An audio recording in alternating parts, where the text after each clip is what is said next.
Assalamualaikum warahmatullahi wabarakatuh. Selamat pagi, Om Swastiastu.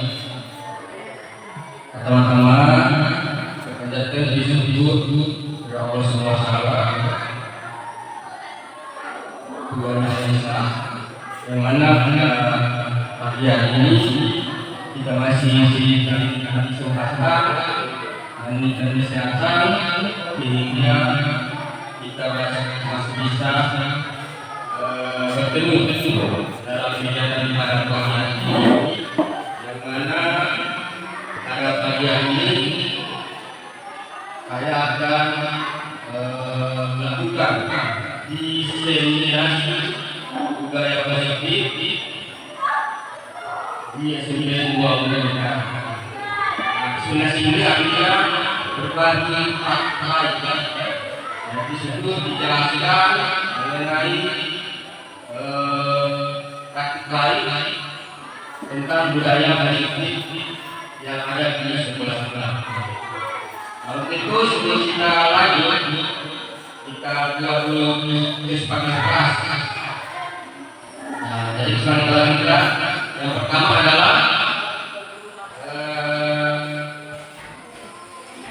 mengikuti kegiatan dengan baik. Kami tidak akan dari peserta dari teman-teman. Ada tambahan?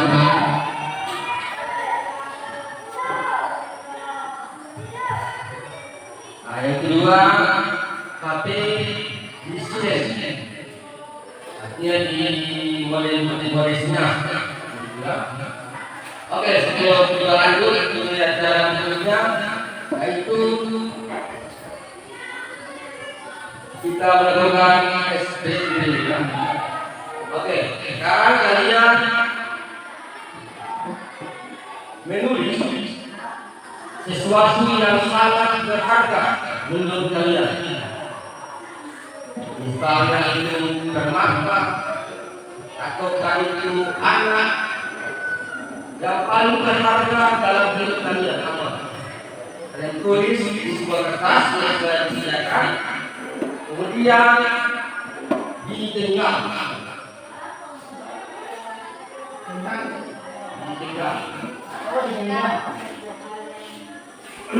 hal yang paling berharga.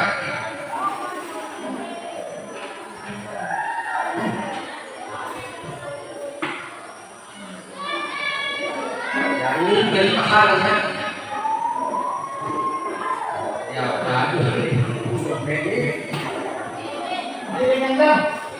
tinggal kemudian bergantian ya. Misalnya Ibu Meni dengan Pak Dul ya. Nah, Ibu Meni sedang menyelam. Pak Dul ini dia mencoba meraih agar supaya Ibu ini melepas pegangan yang ada di tangannya Ibu ini. Itu pula kalau Ibu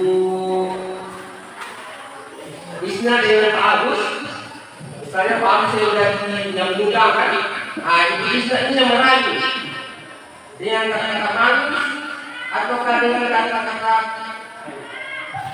mengancam, ya dipersilakan.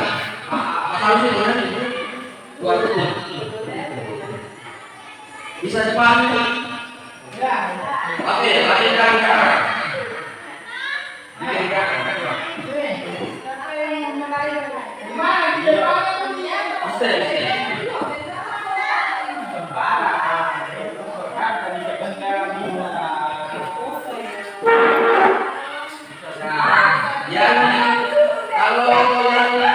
Yang dirayu itu, kalau dia merasa berharga apa yang sekarang itu, dia pasti tidak akan memberikan Allah tidak melepasnya. Dan yang merayu itu pakai cara halus, pakai cara kasar boleh, terserah. Apakah itu baik? Atau tidak? Saya kasih uang kalau baik. Terserah. Ini bagus.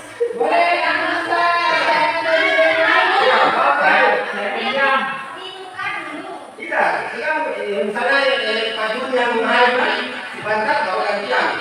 Pajun yang menengah baru ibu. Ini yang kami punya sendiri. Iya punya itu. Lain Ya. Itu ada pemain tebak-tebak. Kalau aku 2 menit gantian lagi ya. Kalau saya dikasih gimana? Apa? Oh, saya pakai. Iya. Bagaimana kalian bisa bersama? Jadi kita bisa berapa?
Jadi pada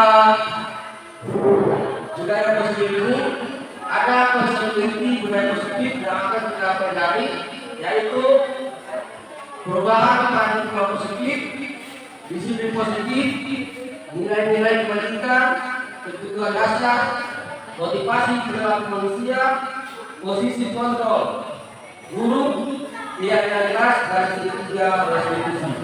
Oke, kita masuk pada yang pertama.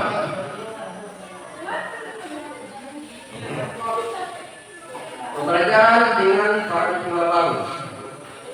Dalam pembelajaran dengan paradigma baru merupakan pembelajaran yang dirancang berdasarkan fungsi pembelajaran berdiferensiasi sehingga peserta didik belajar sesuai kebutuhannya berdasarkan tahap perkembangan untuk mewujudkan profil belajar tersedia. Nah, jadi pembelajaran pada abad ini itu harus menuju ke perkembangan atau mewujudkan profil belajar Pancasila.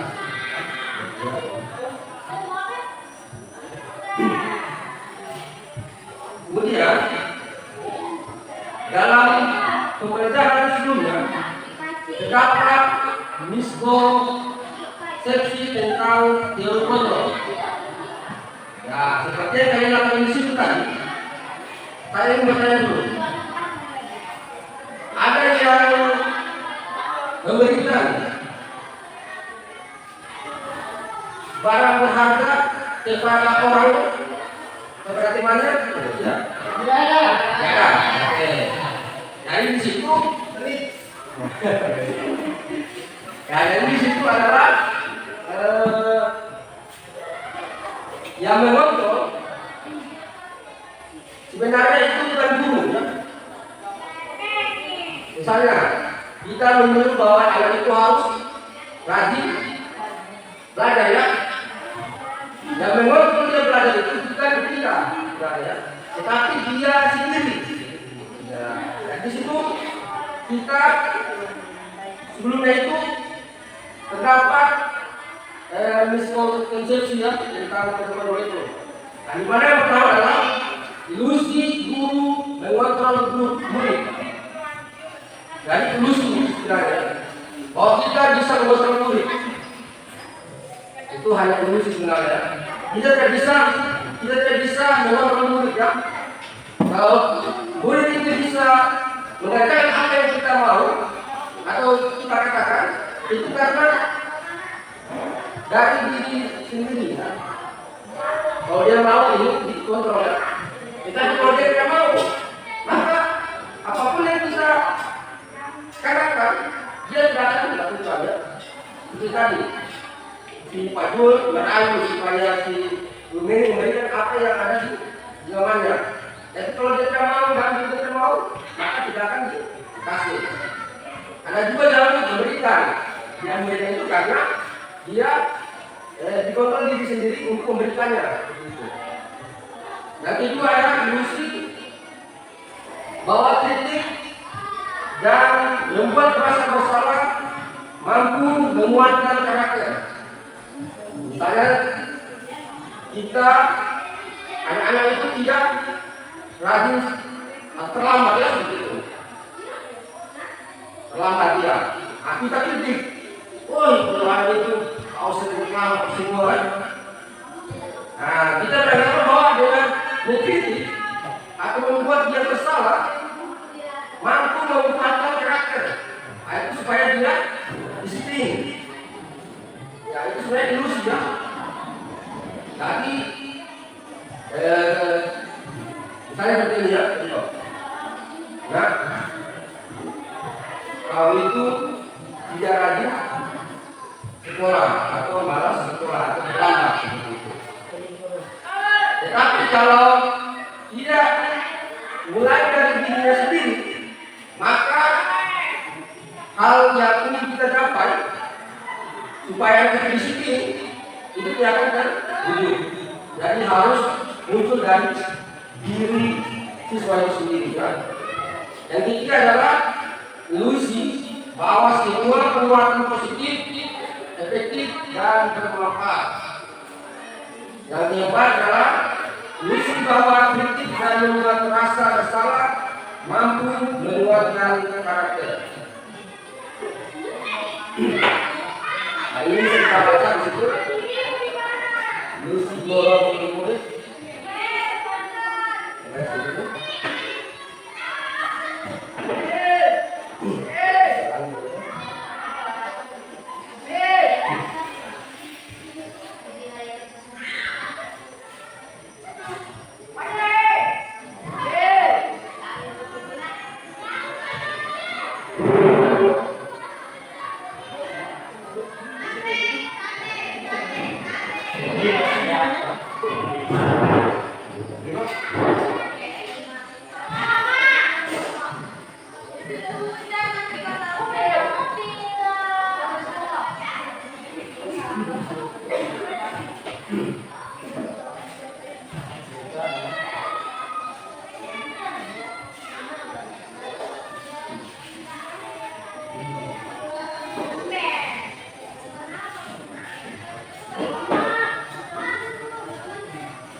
Jadi kita harus merubah paradigma stimulus respon dia pendekatan yang kontrol. Yang mana kalau dia stimulus itu kebutuhan kita sama. Tapi kalau dia kontrol, kalau kebutuhan kita itu berbeda. Jadi antara kebutuhan si Pajuan dengan lingkungannya berbeda. Kebutuhan guru dan kebutuhan murid itu berbeda, tidak sama. Kemudian yang kedua adalah semua orang melihat hal yang sama. Kalau terkontrol, setiap orang memiliki gambaran yang berbeda. Yang ketiga, kita mencoba mengubah orang agar berpandangan sama dengan kita. Tapi kalau terkontrol, kita berusaha memahami. Jadi kita mencoba mengubah. Misalnya anak itu apa kan? Kita mencoba mengubah anak itu menjadi baik.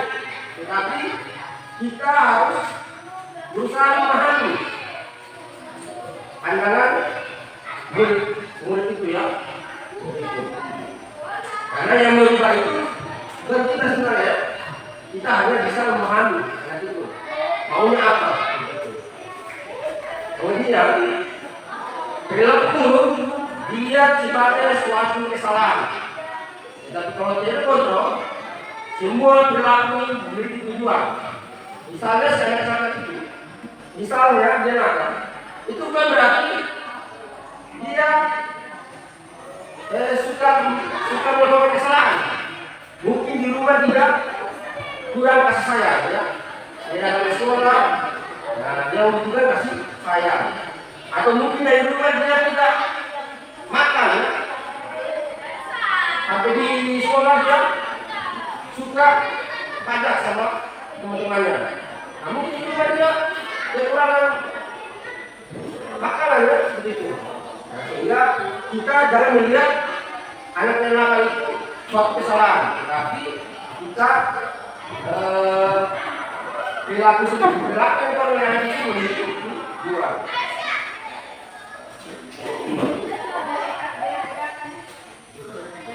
Sekarang kita masuk pada disiplin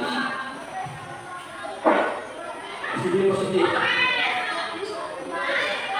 Ada yang bisa menjelaskan apa itu disiplin?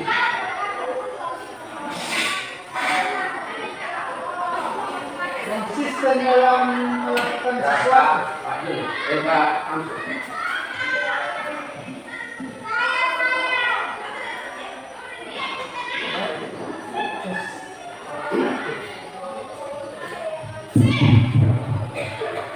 Ya, kalau saya disiplin itu adalah konsistensi dalam melaksanakan atau melakukan sesuatu. Misalkan kalau ada aturan-aturan yang berlaku, kita konsisten melakukannya, bukan hanya sekali ya, dia konsisten. Jadi dari awal sampai akhir itu kita itu kalau Oke, terima kasih untuk Samsul. Berikan tepuk tangan untuk Samsul. Mungkin ada yang lain dari teman-teman. Ada ya. Jadi ketika kita belajar kata disiplin, kebanyakan orang akan menghubungkan kata disiplin dengan kata tertib, teratur, dan ketertiban pada peraturan.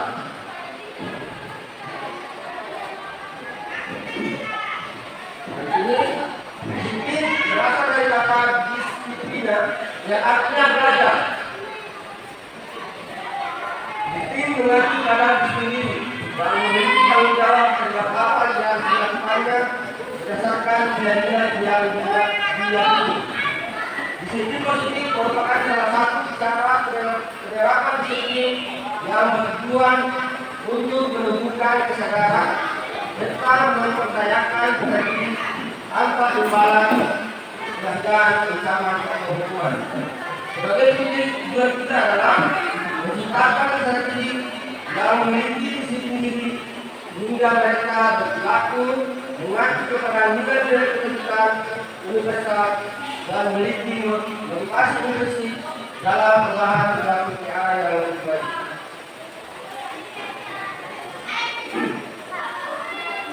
Nah, di sini ada 3 motivasi perilaku manusia. Sudah mulai berhasil semuanya. Yang pertama adalah untuk menghindari ketidaknyamanan atau hukuman. Misalnya si anak ini dia patuh untuk datang ke tempat waktu. Nah, motivasi dia itu yang pertama adalah motivasi menjadi hukuman supaya dia tidak dihukum. Itu motivasi yang pertama. Namun ini motivasi yang berbeda dari motivasi manusia sendiri. Yang kedua adalah motivasi untuk mendapatkan imbalan atau penghargaan. Misalnya seorang itu nanti belajar hingga dia menjadi juara. Nah, motivasinya adalah supaya diberikan hanya penghargaan ya, seperti itu. Hadiah. Tetapi kalau kita tidak berikan hadiah, maka anak itu tidak akan mau belajar lagi ya, begitu. Jadi ini motivasi yang kedua. Yang ketiga adalah untuk menjadi orang yang mereka inginkan dan menghargai diri sendiri dengan nilai-nilai yang mereka percaya. Jadi kalau kita menginginkan anak itu baik, memiliki disiplin positif yang baik, maka dia harus motivasi yang kita ini, yaitu untuk menjadi mereka inginkan. Misalnya saya ingin belajar, saya belajar supaya naik kelas itu ya, atau misalnya sudah berlomba, saya lomba, nah begitu ya, latihan. Dia berlatih agar dapat juara seperti itu, atau mendapatkan imbalan. Dia mengerjakan ide kelas. Nilai yang dia ini adalah bekerjasama atau bertanggung jawab. Jadi nilai-nilai ini harus ditekankan, bukan dengan cara hukuman. Kalau dia bekas pusat makan, misalnya seperti itu. Tapi kita harus berusaha bahwa apa yang dia lakukan itu berasal dari diri kita sendiri. Nilai-nilai ini bahwa saya lagi yang tidak, maka kelas kita bersih. Dan sekarang siapa? Kita semua ya. Oke.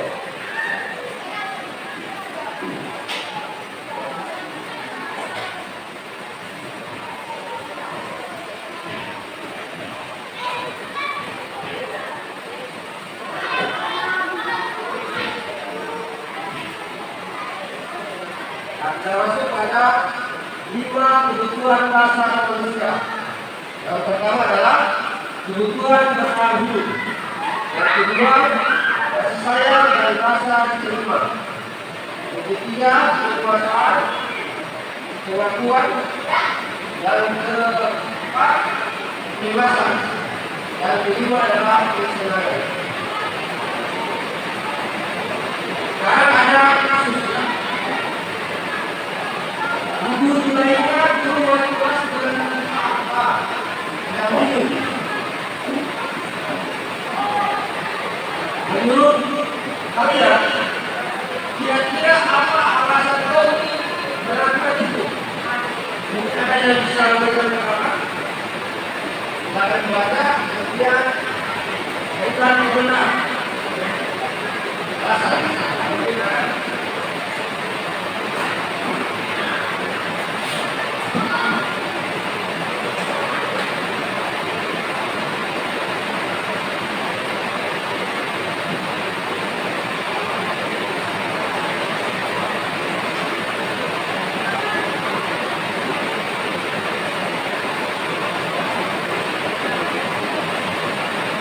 Kira-kira apa alasan hobi dan yang bisa berkata-kata?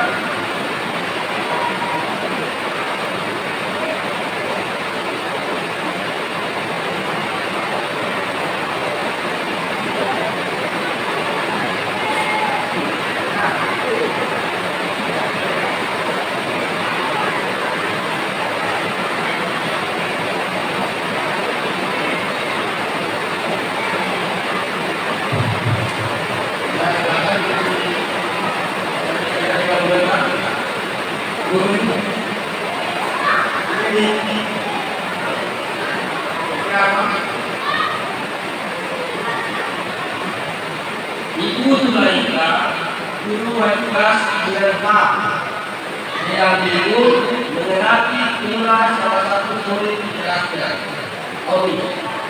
Beberapa anak telah mengeluhkan Tommy yang seringkali meminta mereka makan siang mereka dengan paksa. Jika Anda menghadapi situasi seperti ini mereka, apa yang akan Anda lakukan? Menurut Anda, kira-kira apakah alasan Tommy tertentu? Mungkin karena kita lihat, ya silakan, boleh.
Terima kasih atas komentar dari jawaban dari Ibu Mutlan.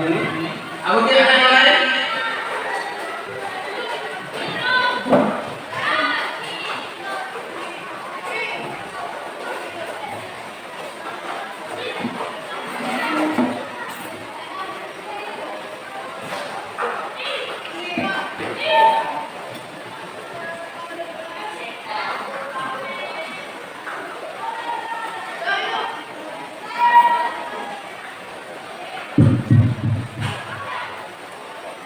Oke, jadi apa yang dilakukan Tom itu karena 5 kebutuhan dasarnya tidak terpenuhi. Yang pertama adalah kebutuhan bertahan hidup. Yang mungkin di rumah dia tidak makan, orang tuanya miskin begitu, tidak punya makanan. Hingga datang ke sekolah untuk mempertahankan hidup, dia meminta paksa temannya untuk memberikan makanan. Dan itu adalah kasih sayang atau dapat diterima. Karena mungkin di rumah dia tidak mendapatkan rasa kasih sayang oleh orang tuanya, hingga dia datang ke sekolah dia butuhkan kasih sayang oleh wali kelasnya atau gurunya supaya memperhatikan dia. Itu kebutuhan dasar yang kedua.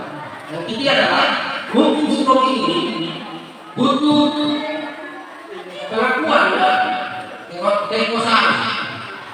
Nah, dia ingin tunjukkan bahwa dia berkuasa di sini ya.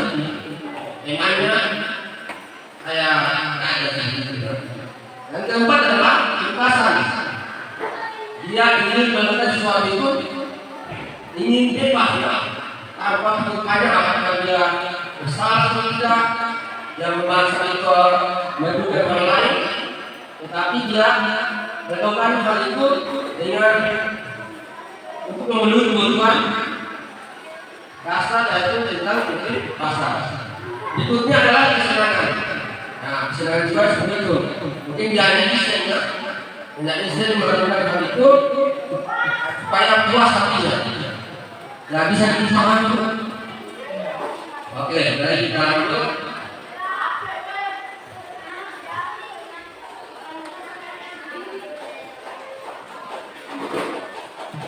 Nah, kita masuk pada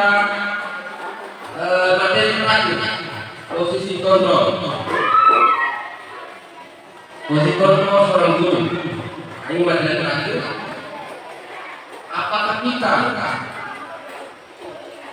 melakukan kepada murid kita dalam posisi kontrol yang sebagai pengikut ataukah membuat merasa bersalah, yang ketiga iman, yang keempat mengasal, yang kelima adalah menanya.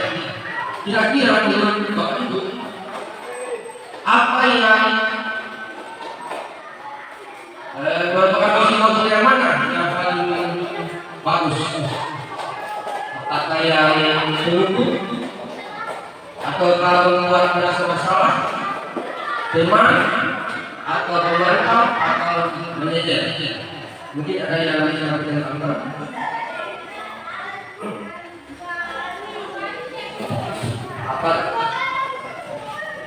Apakah kita mau jika sebagai guru yang suka menunggu? Tidak kan? Apakah kita mau menjadi seorang guru yang membuat orang murid itu merasa bersalah? Yang ketiga adalah teman. Mau? Teman ini boleh ya? Bagus. Boleh. Terkadang kita akan murid itu akan merasa senangnya berbuat, karena dia pikir ini teman dia berteman, kemudian dibuat semaunya. Yang adalah teman kau. Teman itu sudah bagus juga ya. Hanya dia tidak lagi psikolog manajer. Yang paling bawah adalah manajer. Nah ini harus kita tunjukkan pada wilayah posisi ini ya. Posisi psikolog yang kelima yaitu manajer. Ini jelas kata-kata oleh guru-guru yang melakukan proses kontrol hukum. Patuhi ajaran saya, awas ya. Kamu selalu saja salah, lalu pasti selalu yang mengaku saya salah. Guru seperti ini senantiasa percaya bahwa hanya satu cara agar pembelajaran bisa berhasil, yaitu dengan cara dihukum, dengan balas waktu. Masa itu akan melontok dari menunjuk-nunjuk kebenarannya. Terlalu lambat. Kamu bisa datang ke aku. Nah, hasilnya adalah kemungkinan murid apa ya? Dan mereka atau bersifat agresif. Bisa saja dia sebenarnya sekali dia kembali dulu, dan mungkin dia akan menjual ibunya. Jadi buruk lagi. Jika melihat motor atau mobil guru yang menunggu, dia akan menggores seorang disebut dengan pagi. Itu yang paling sadisnya. Itu posisi yang proses menunggu. Yang kedua adalah membuat merasa bersalah. Ini soal ibu. Ibu sangat kecewa sekali dengan kamu. Berapa kali bapak harus beritahu kamu ya? Gimana coba? Kalau orang tua kamu tahu kamu berbuat begini, di posisi ini murid akan memiliki penilaian yang buruk tentang diri mereka.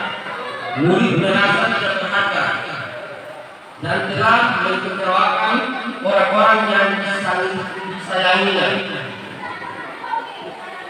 Hasilnya adalah murid akan merasa bersalah telah mengecewakan ibu atau bapak gurunya. Murid akan menjadi orang yang gagal dan tidak sanggup membahagiakan orang lain. Kadang-kadang sudah seperti itu bahaya dari setiap penghukum, karena emosi akan terkena rapor tidak hidup dalam diri murid itu sendiri. Nah, ini saya semua. Ayolah, bantulah ini bapak ya. Ayo lihat.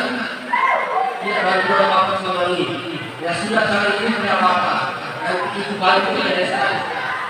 Nah, seorang positif teman itu ramah, akrab dan bercanda. Bahasa tujuh berapa para murid, mata, senyum, dan senyum jenaka. Hasilnya adalah murid akan senang dan akrab dengan guru tersebut. Tetapi di sisi salah satu sisi negatifnya adalah murid itu tergantung kepada guru tersebut. Ya selalu tergantung kepada guru yang jauh dari temannya. Jadi apapun yang terjadi guru itu dia akan selalu lakukan. Kemudian menunggu perintah dari guru tersebut. Ini pemantau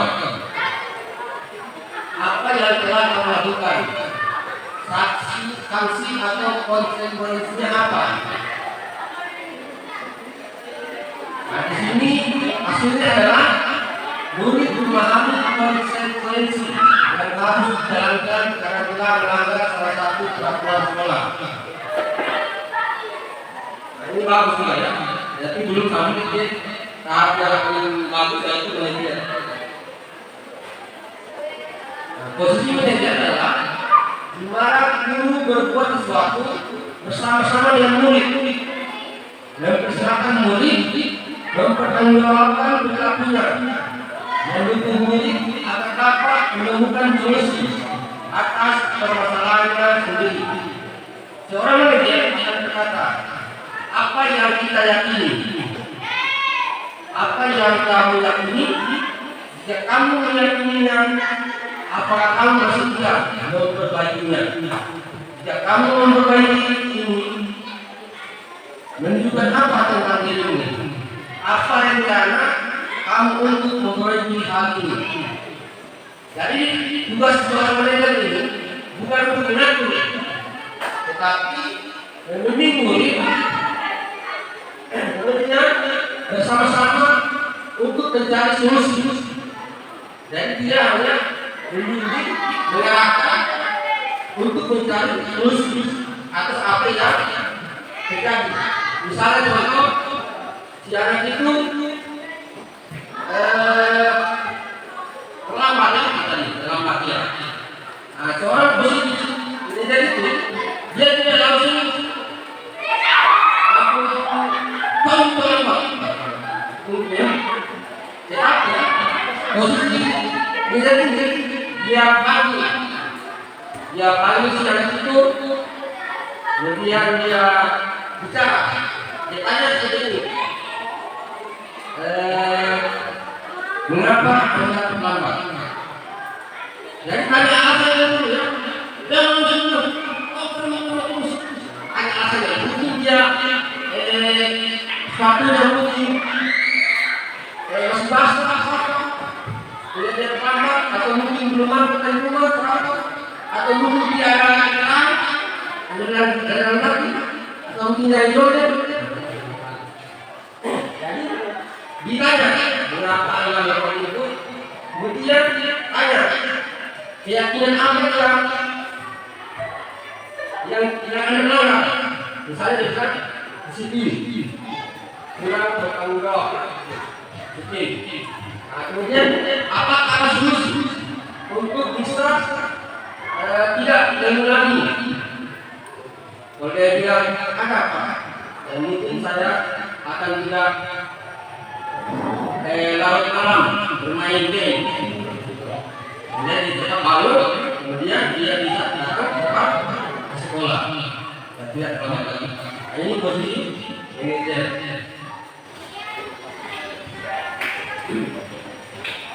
Ini metode daripada sebagai posisi manajer itu menggunakan 3 institusi. Yang pertama adalah menstabilkan identitas tadi. Nah, sebelum apa yang kamu lakukan atau mengapa Anda terlambat? Menstabilkan identitas. Kemudian yang kedua adalah validasi tindakan tidak salah. Ya, Pak Guru juga pernah atau saya terlambat. Gitu, ya. Nah, mungkin kamu punya alasan kenapa itu validasi tindakan yang salah. Kemudian ada cara yang lebih efektif untuk mendapatkan apa yang kamu butuhkan. Yang terakhir adalah menanyakan keyakinan. Keyakinan apa yang telah disepakati kamu ingin menjadi orang seperti apa.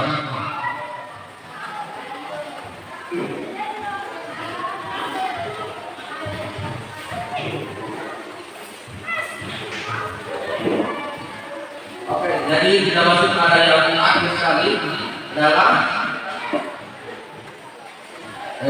saya ingin melakukan refleksi kepada guru. Yang pertama adalah hal baru apa yang Bapak itu dapatkan pada kegiatan hari ini. Mungkin ada bisa kata guru hal baru apa yang Bapak itu dapatkan pada materi hari ini.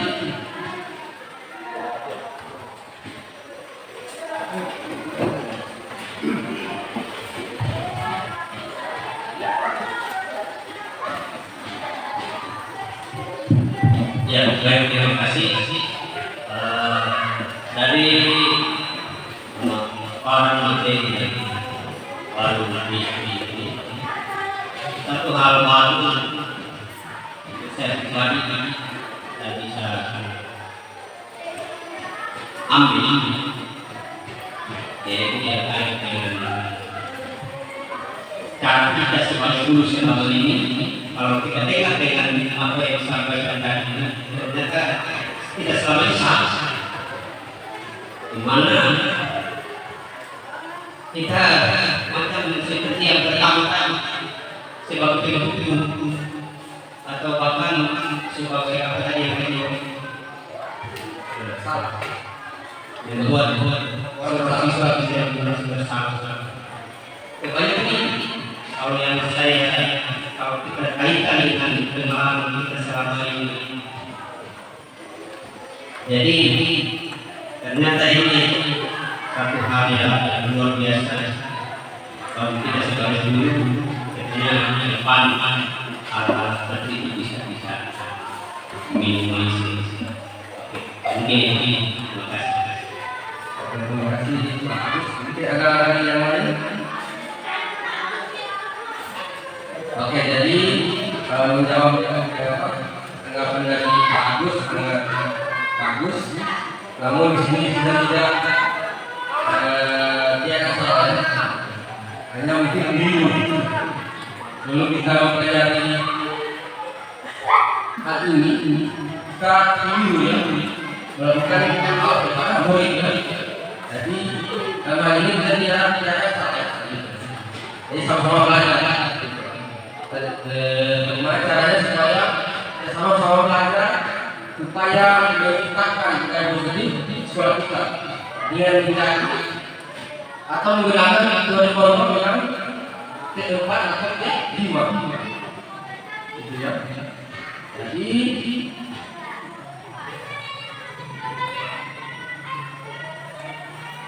kalau Bapak Ibu merasa mendukung itu bagus atau merasa orang bersama itu bagus, ya silakan dilaksanakan.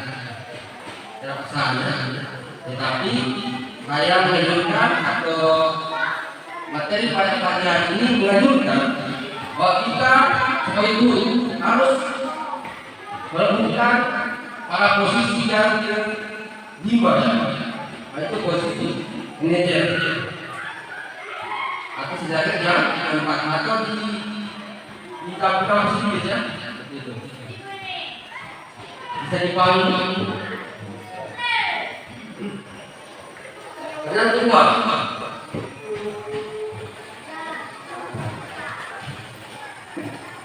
ada orang yang mau menjawab?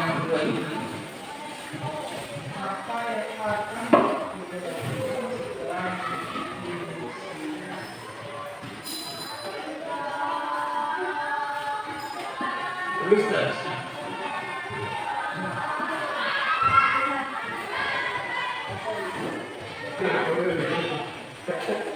Aku mungkin tidak kenal masalah. Ya, mungkin ini masih rentetan yang tanya-tanya. Kan apa mungkin ini apa yang kita lakukan dari awal yang kita lakukan.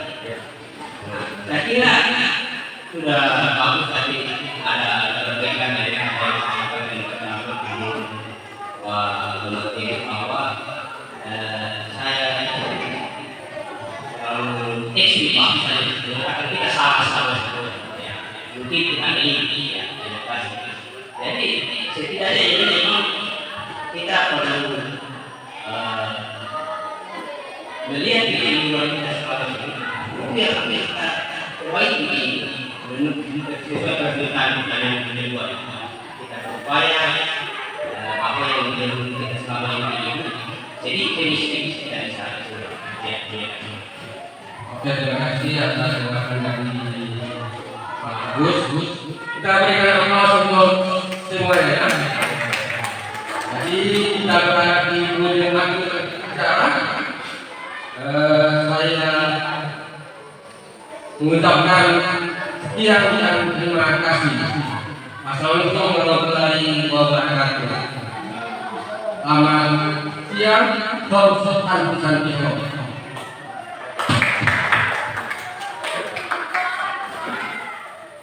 Yang belum.